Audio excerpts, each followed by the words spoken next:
таму собрано багра на криминалци, ќе реформираш, колку ќе реформираш ДУИ, СДС, ВЛН и овие другите партии, знам толку ќе реформираш ти СДС. Значи вак, тоа стварно не ме интересира, нека се расправат што сакат тие. Тоа се троши време, гледам порталите, гледам телевизиите, поточно медиумите, овие 2-3 дена, приказната ја вртат цело време. Не треба за ова да зборуваме. Ние треба да зборуваме за важни проблеми што ги имаме од државата, треба да зборуваме за економијата, што да направиме, како да се подроби животниот стандард, како да ги задржиме младите. За Костадинов ќе зборуваме или ќе зборуваме за СДС.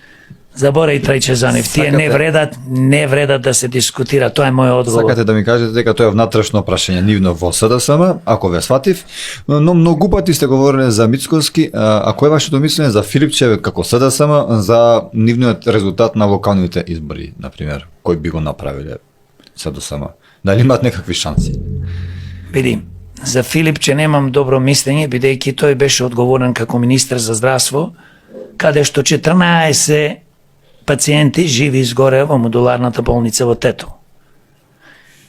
Тој е одговорен за тоа заедно со неговиот пријател, министер тогашен и што има фирми низ Македонија што се обогати на сметка на сите нас, ко Чуан Ѓушев.